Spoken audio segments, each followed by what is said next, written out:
All right, and welcome to Fast Break Breakfast NBA Podcast. My name is Keith, here alone for a solo interview episode with Jeff Siegel of Early Bird Rights and Peachtree Hoops.com. We talk about the Atlanta Hawks for a while, a team I think had a miserable offseason, though they still have many very young, promising pieces. And we also talk about the weird D'Angelo Russell arguments I've been getting into online. I want Jeff to weigh in on D'Angelo Russell to see if maybe I'm just off base on how I feel about that guy. If you want to support the show, you can do that at patreon.com/fastbreakbreakfast. We put up some bonus stuff there. I released a Grizzlies only episode last week. Also, I'm still selling those Boban John Wick shirts. If you want the nice high quality shirts, I have some printed up in stock. I will mail them to you. If you're a Patreon supporter, $15, and that includes shipping. If you're not a Patreon person, $20, and that includes shipping. U.S. only. If you're outside of the U.S. and you want them, we can probably work something out. But email me, fastbreakbreak@gmail.com, or hit me up on Twitter, fastbreakbreak, and we can get you some Boban or John Wick NBA logo shirts. They are incredibly comfortable shirts. They are pretty much my entire wardrobe now because I love them so much. But if you want one of those and to help out the show, email me or hit me up on Twitter. All right, now let's talk some NBA with Jeff.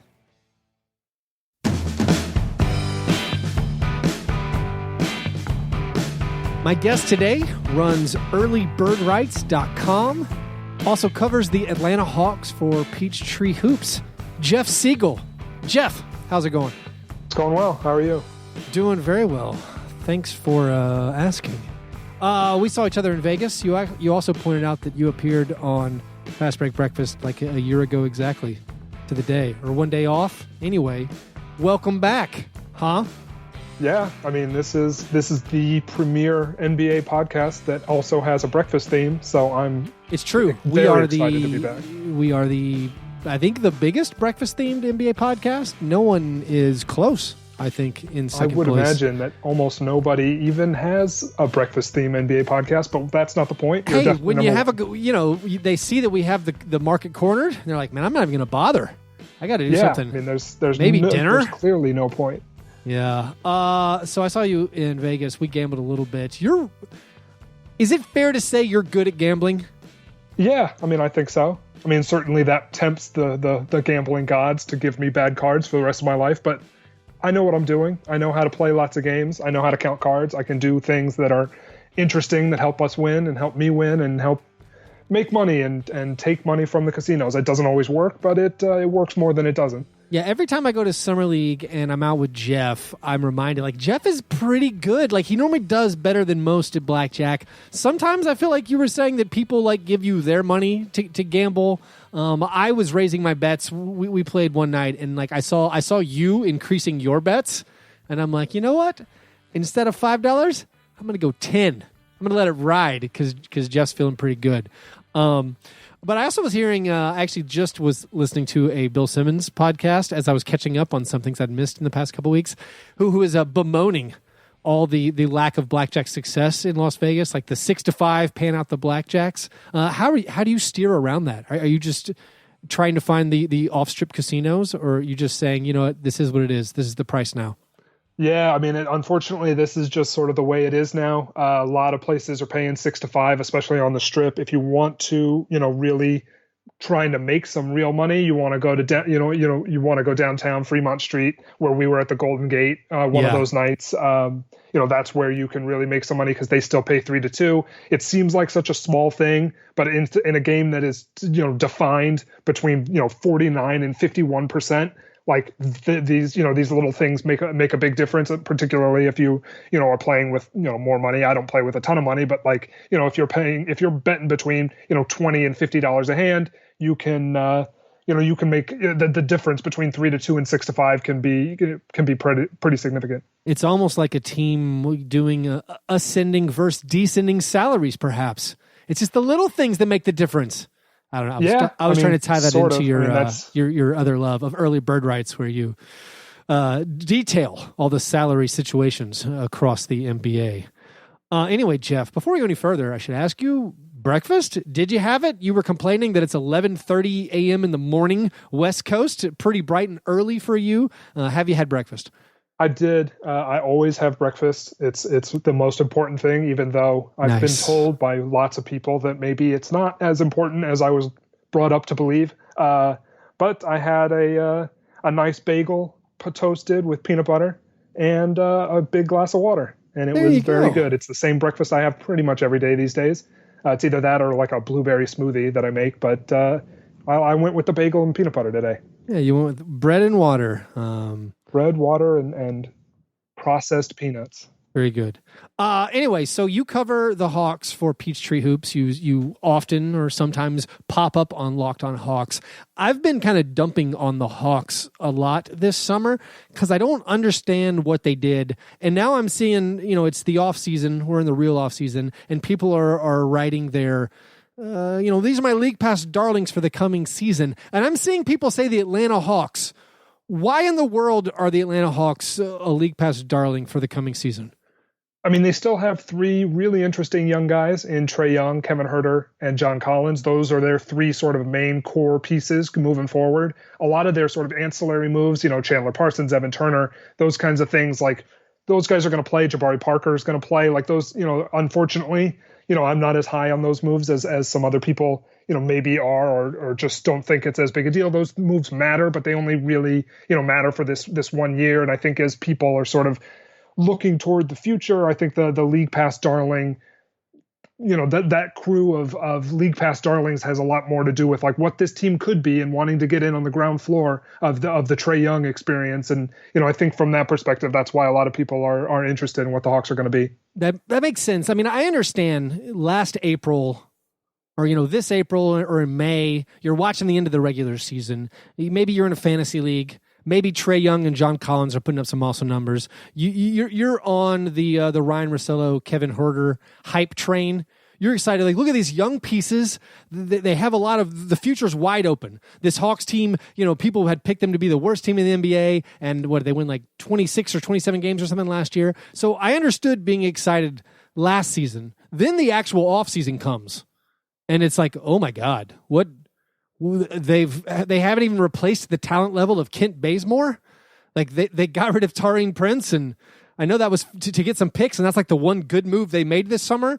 But I'm at a loss. I actually think this team, where last year I was like their over/unders 20. Oh, they're going to crush that. This team will be fine. I now actually think this year they could actually be worse because you have Trae Young and Kevin Huerter, and John Collins. But then what did you bring in? You have these rookies, DeAndre Hunter and Cam Reddish, Bruno Fernando. Like, rookies aren't going to do anything probably. I don't want to dismiss DeAndre Hunter based off one Summer League game, but I don't know what he does. And then the other guys are either return players who weren't that important last season, and then the behemoth salary guys you mentioned, Evan Turner, Chandler Parsons. Like, how is this team going to be... Like, if this team is better next year, I think their Vegas win total is already like 13 games higher than it was the previous season. Like, if their win total's in like the low 30s, how does this team get there? I think they get there by Trae Young not being horrible for the first 2 months of the year. I mean, he literally could not make a three-pointer for the first 2 months. He shot like 19% in November or something like that. I think that's where I think the people who are higher on the Hawks are higher on the internal growth of those big three guys, the Young, Huerter, Collins trio, where, Collins flashed just very small amounts of being able to actually like play defense at an NBA level last year. Right down the end of the year, February, March, April, he started to like actually rotate to the rim and jump and try to block some shots. Like, that was something that we've never seen before from John Collins. So like, if he can continue to do that, that would be great. Going into next season. Trae Young, the second half of the season was like right there with Luka Doncic for best rookie in the league. Obviously, those first 2 months sort of tanked his ability to win the Rookie of the Year award. He got summarily killed in the voting, with good reason, because he wasn't at that level for the entire year like Doncic was. But he was very, very, very good from like mid-January all the way through the end. If that's real, and if he can come back and be that same guy again for the full year, that would tack on a bunch of wins at the beginning of the year. They started the year like 6-23 or something like that because Trey just couldn't hit the broadside of the barn. Nobody was defending. Everything was terrible. And then all of a sudden they started to turn it around, and the last, even just to get to 26, 27, 28 wins, however many wins they had last year, they had to really put something together. So I think that's where the optimism comes from, is where Trey and John and Kevin Huerter in particular, he can get a lot better from what he did. He was very inconsistent last year. If he's, in the weight room getting stronger, becoming a little bit of a more stout defender, being able to handle contact as a ball handler, stuff like that, just all of the little things that he can improve on. I think that's where a lot of people are sort of bullish on their ability to improve this year. Well, are you personally optimistic about this team in the direction it's going this season? Just for this season? I mean, I'm not I don't think I would confidently take their over at like 33 or whatever the number is. But I would think that they should be slightly better than they were last year, just because the three most important guys on this team should be better than they were a year ago. And obviously some of the ancillary pieces aren't going to be as good. Obviously, Alex Len coming into the starting center spot for Dwayne Dedmon, Chandler Parsons instead, or Evan Turner instead of Kent Bazemore.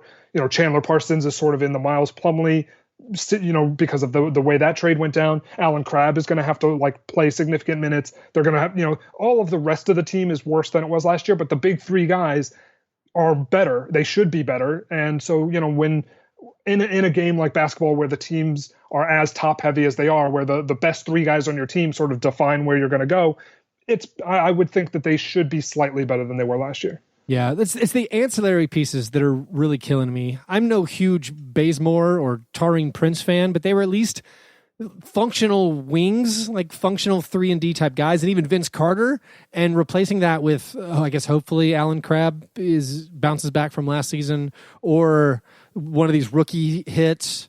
Maybe Jabari Parker fills in. I don't understand how the lineups go together. And I know just this early in the building process of the team, it isn't that important to see how the pieces fit. They just do want to see that continued growth of their young guys and the rookies.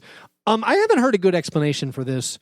The Kent Bazemore for Evan Turner straight up. Why?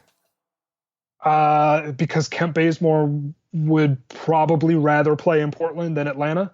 I think that was the biggest thing. I think Kent, he signed up with this team in 2016 on a relatively large contract when everybody was spending lots of money. Yeah.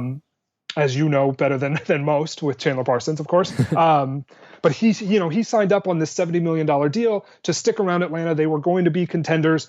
And then all of a sudden, sort of the wheels fell off, of course. And then they decided to go in this tanking direction.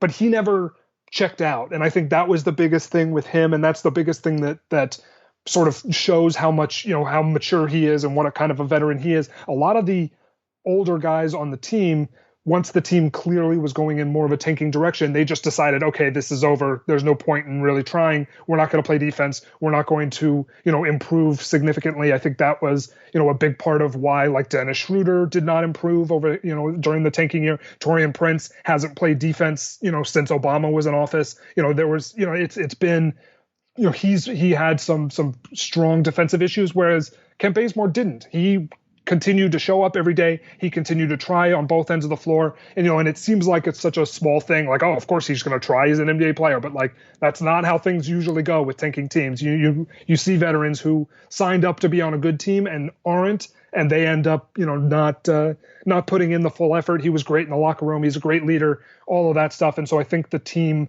felt like they needed to do him a solid, and the money washed out, relatively within a couple $100,000 or so. The Hawks don't really care about the downgrade from Bazemore to Turner, and sending Bazemore to a place where he can really contend was high on their priority list. So they were just doing him a solid. They couldn't have squeezed a second-round pick or something? I assumed they were going to, right? When the deal came down, I was like, okay, well, what kind of second round pick are they going to get from Portland to do this? Because obviously that's an upgrade for the Trailblazers, and it's a downgrade for the Hawks. So, and the money's equal. So throw in a second rounder. I think literally the Hawks were just like, we're willing to make this deal even as it is, because Bazemore was, just as a favor to him, even though they probably could have squeezed a second rounder. But if that deal falls through and Bazemore becomes unhappy or whatever, I think that they were happy to just get the job done as it was. Got it. When viewed together with that trade and then the Chandler Parsons trade, like I understand the Chandler Parsons trade, you free up a roster spot by trading 2 for 1, getting Solomon Hill, Miles Plumlee out the door to combine those bad salaries just into one person, Chandler Parsons. But in the total, to see that they took on Evan Turner and Chandler Parsons and got no future assets for it, that kind of blows my mind. And it seems like, I don't know, it seems kind of a rough play when you throw that together with like the draft day trade. And I don't know anything about the draft, and maybe DeAndre Hunter and Cam Reddish will be good. But for them to trade, to I guess, to use their picks to not draft someone at the 4, or to trade up to the 4 spot, instead of just keeping their picks they had, the picks that ended up being Jackson Hayes and Nickeil Alexander-Walker. It just, overall, Atlanta Hawks 2019 offseason, I have a big, like, ugh. I don't know if I can agree with anything they're doing. Do you think that's a fair criticism, or am I supposed to give Schlink a little more leeway? I mean, he did just trade away Luka Doncic last year as well. Yeah, I mean, I'm in the same boat as you are. I would not particularly, say that they've done a fantastic job. I think that they've done. I mean, I think that the biggest thing that'll come out of this offseason is how the coaching staff works with those young guys to improve. And if that's how they win this offseason, that's how this becomes a positive. But obviously, that's not part of the GM's job, really. And the GM, with Schlenk doing the moves that he did, all of those other, the Bazemore for Turner swap, like they got worse, but that's a favor to Bazemore. Swapping out, Hill and Plumlee for Parsons, like who cares? That's the same amount of money. It frees up a roster spot. That was a fine move. It doesn't really matter if Parsons, if healthy, if all 3 of those guys are healthy, Parsons is the best guy of that trio. I'm going to bleep that out. We don't say Parsons if healthy on this show.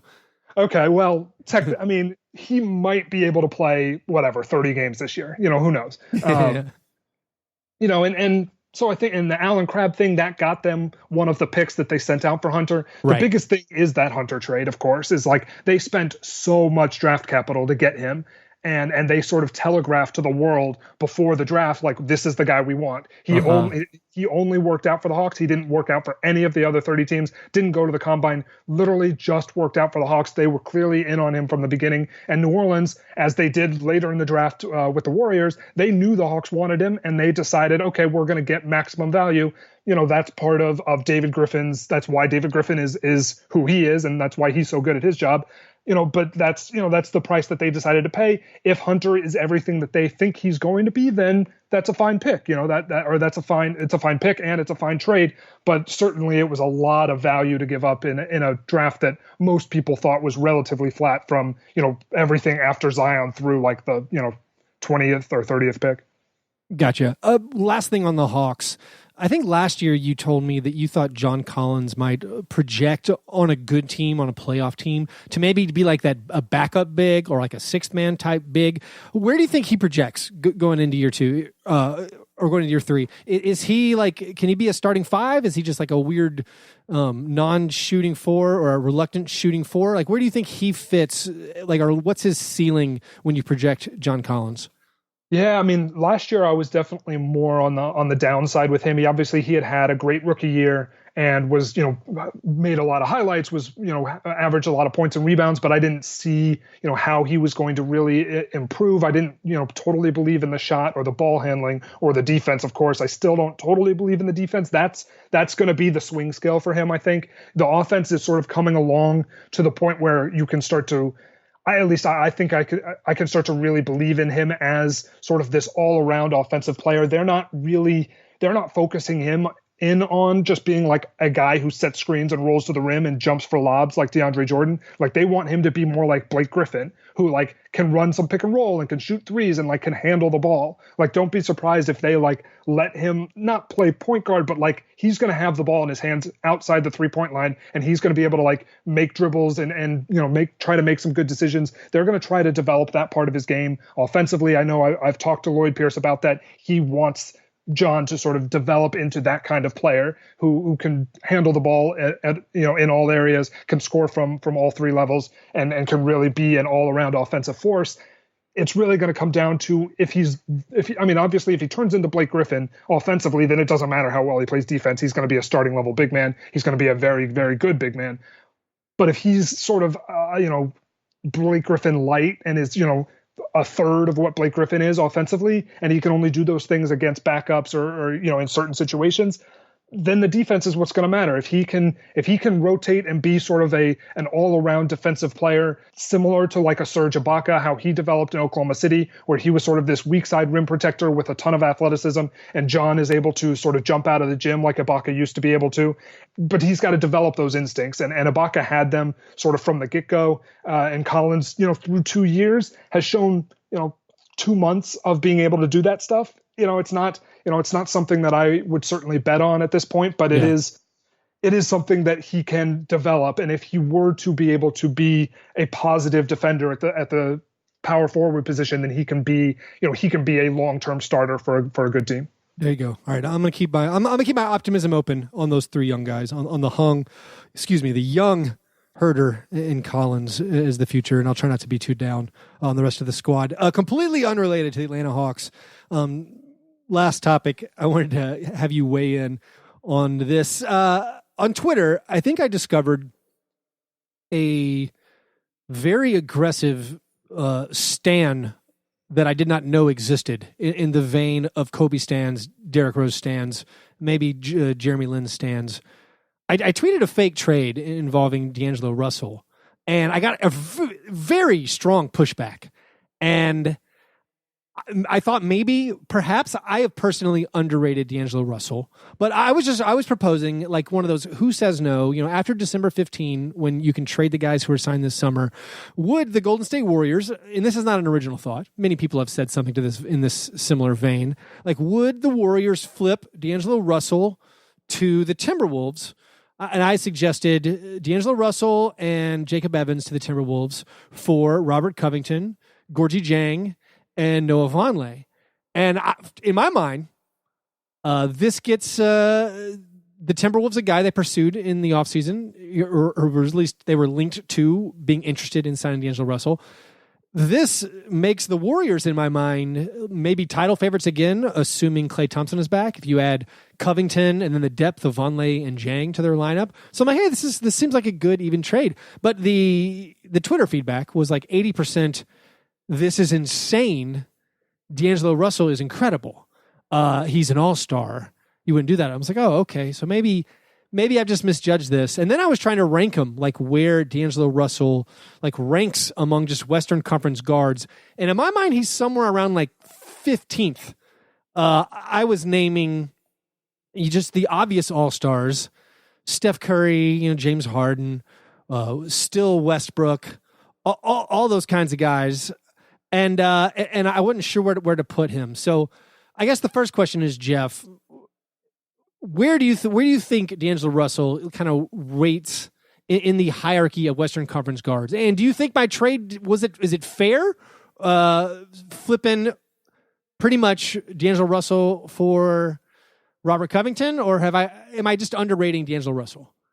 I mean, I think I'm closer to where you are on Russell. I think he, particularly for the Warriors, and that's why the Warriors move was so weird, is like what does D'Angelo Russell bring to the table that the Warriors need in a playoff situation? Like they don't need him for regular season success because they're obviously going to make the playoffs. Like that's no big deal. So what does D'Angelo Russell bring you in the playoffs? Like we don't know where he is. He's still young. Maybe he can start to grow, but like at some point, he's now 4 years into the league. He's been in the playoffs. Like, what more do you think that he can bring to the table? He's not a dynamic ball handler. He's not able to beat switching defenses. He's not a good defender. He's not a good passer.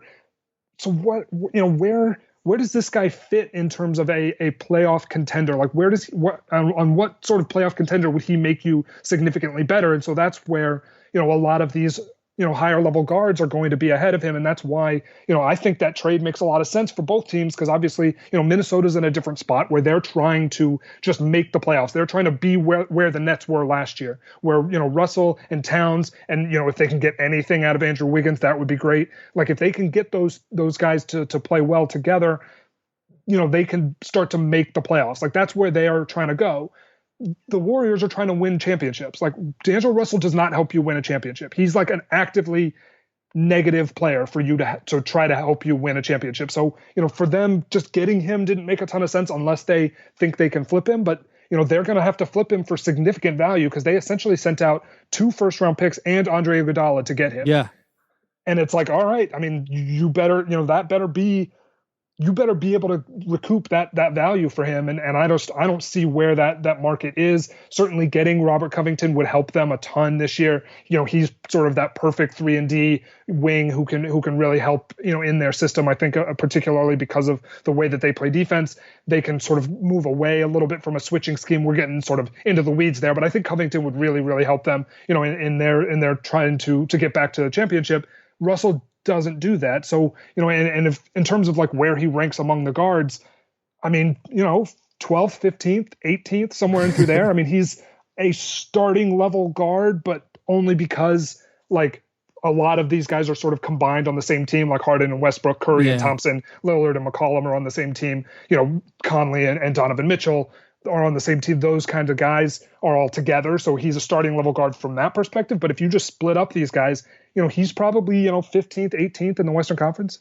So going back to the trade, there was some pushback. Some people were like, well, the Warriors could get more for D'Angelo Russell. And I was like, oh, that's fair. Like maybe they could, at least if they wanted to get future assets. But like for my take, if they are trying to win a championship this year, next year, just getting Covington seemed like a perfect fit. And then just based on positional scarcity, like if even D'Angelo Russell is like the 10th best guard in the West, I mean, Covington is an elite, 3-and-D guy. There aren't that many wings who can guard multiple positions, who can hit those shots, who can defend, and who can probably excel as a fourth option. So I was like, for me, I thought the fit was perfect. That's why I would do it.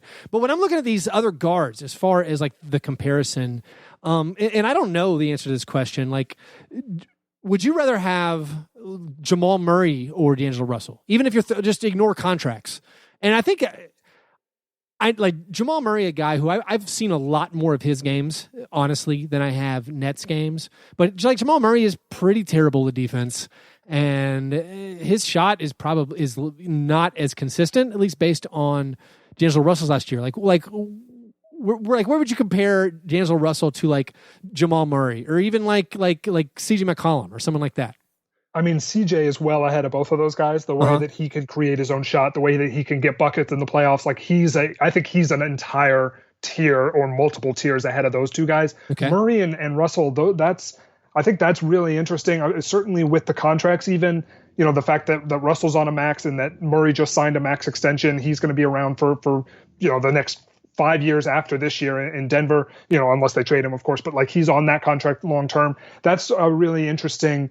That's a really interesting comparison. Murray is probably a little bit worse than Russell is just in a vacuum right now, regardless of contract. I think, but Murray is also a little bit younger, has a little bit more, room to grow on both ends of the floor. Whereas Russell, you would think at some point is going to he's going to hit his ceiling before Murray hits his ceiling. So, where does Russell, how does Russell really improve over these next few years? Can he improve in that Golden State system that sort of can take bad defenders in Stephen Curry is not a great defender, but they get him to really try and to really sort of be a pest on the perimeter. And so I think that's where Russell can sort of improve.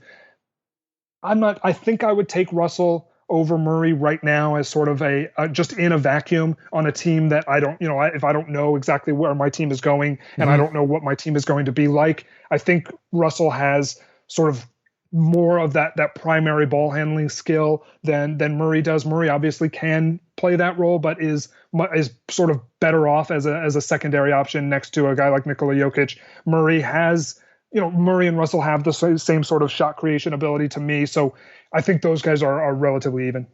Yeah, I was trying to decide. I think this was an argument or a discussion in our Patreon only Slack sometime in the last few months, where their positions aren't exactly the same, but it was, would the Nets have been better last year with Devin Booker instead of D'Angelo Russell? What do you think about that? Wow, that's hard. Probably, I think so, because then Spencer Dinwiddie would be elevated into the starting point guard role, and Dinwiddie's probably a better player than Russell. maybe. Yeah. I mean, I don't know. Like, I don't think Dinwiddie can handle the load that D'Angelo Russell can. So maybe that makes him more valuable. Like, Russell can go out and get you 20 points a night if you need, and I don't think Dinwiddie can. Yeah, that's fair. I think Dinwiddie is a better playoff player, where he can break down switches, he can get into the teeth of the defense, as often as he wants. Whereas Russell really struggles with that. But Russell is a better regular season player. He's a better 82 game player than Dinwiddie is, just because he can sort of create his own shot better against sort of conventional defense that you see in the regular season. So, for me, if you're trying to build a championship contender, I would probably rather have Dinwiddie than Russell. But if you're trying to just build a team like the Minnesota Timberwolves that you're just trying to sort of get back into the playoff hunt, then Russell probably makes more sense for you. Yeah. And I think I've definitely also been tainted by the D'Angelo Russell playoff performance last year, and he was terrible. Like, in the 6 games I think he had the same number of assists and turnovers, and he shot like 35%. So he was very ineffective in the playoffs. Another guy. So here was my. I think this is my comprehensive list of Western Conference guards who I think I would rather have. Like, just if I'm trying to win a basketball game in the next 2 years. So this is not like if I'm building for the future. Obviously, I'd rather have like a 22-year-old guy than a 33-year-old guy. But like Harden, Westbrook, Curry, a healthy Klay Thompson, Dame Lillard, CJ McCollum, Doncic, if you want to call him a shooting guard or a guard or whatever, Chris Paul, Mike Conley, Donovan Mitchell, and then Drew Holiday. And then I think Devin Booker's better. I think DeMar DeRozan's better. And then like Jamal Murray and De'Aaron Fox. I'm like, I think personally I would rather have De'Aaron Fox for the next 2 years or even going forward than I would D'Angelo Russell. But I think that's really close. And for me, that's like a really interesting one. And again, I don't know if I'm like completely overrating or have been underrating D'Angelo Russell, because I got to tell you, people on Twitter are crazy for him.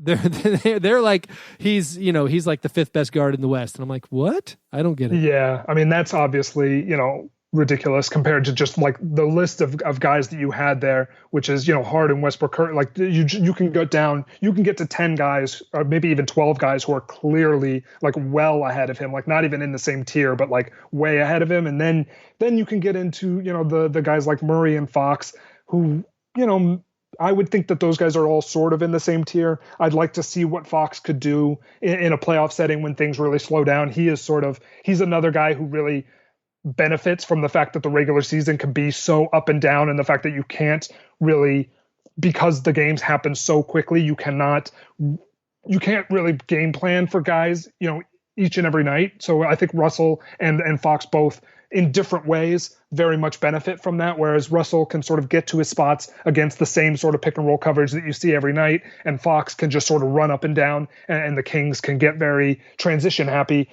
As the game slows down for both of those guys, Russell is going to face more switches. He can't really break down the defense when a team switches onto him. Even a center switching onto him is not, an advantage matchup for Russell. And then Fox, of course, the game is going to slow down. You have more half court possessions. You have fewer transition possessions. And all of a sudden you have a situation where Fox has to be able to create against a set defense. And we haven't really seen that at a high level from him. So I think I'd rather have Russell than Fox in that regard, just because, Russell can bring a little bit more to the table as a half court creator, and that's more important in the playoffs. But, certainly those guys are in the same tier for me.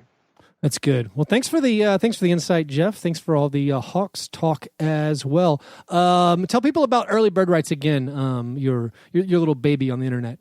Yeah, you can go to earlybirdrights.com. If you're interested in salary cap stuff, that's where you can find everything related to the salary cap for all 30 teams. I've got cap sheets for all 30 teams. I've got 2019, 2020, and 2021 free agent listings.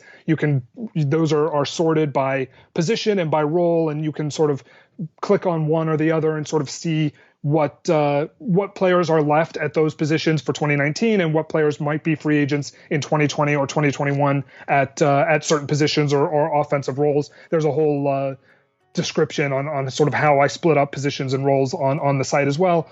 Articles that come out as often as I can get them out as well about different salary cap stuff like that. So some future stuff also coming in the fall, statistics and stuff like that. So, early bird rights will be it's my thing. It's about a year and a half old at this point, and I'm very, very excited about its future. Sounds great. Best of luck with all that. And thanks for coming on. Look forward to talking with you again soon sometime. Thanks for having me. All right, thanks to Jeff. Once again, go check out earlybirdrights.com. If you want to support us, you can do that at patreon.com/fastbreakbreakfast. Remember, if you want a Boban or a John Wick shirt on a very high-quality tri-blend t-shirt that has our name written on the back, you can get those from me. If you're a Patreon supporter, they are $15, and that includes shipping. If you're not a Patreon supporter, those are $20, and that includes shipping to the U.S. If you live outside of the U.S., we can try to work something out. It's just shipping costs way more. So message me on Twitter at FastBreakBreak or send me an email at fastbreakbreak@gmail.com. All right, you guys are the best. Thanks for listening. And remember, breakfast is the most important thing.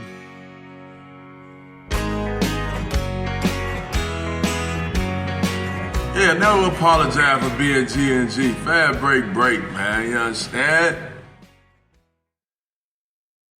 SeatGeek saves you time and saves you money. Two of the more important commodities in our lives these days. They aggregate ticket selling sites together, so you don't have to go to 8 sites and then, I'm going to look at the 9th one now because I'm not quite sure. I was totally that way, of course. And then they also rank every ticket based on value. So you look at the section you want to sit in, find that big green dot, the darker green, the better. You'll start to experience just endorphins when you see that green dot and know that you're getting an awesome deal on the ticket. I used SeatGeek to go to a Bucks Wizards game, got awesome seats there for my fiance and me. So the way to get started with them, download the SeatGeek app and enter that familiar promo code FastBreak.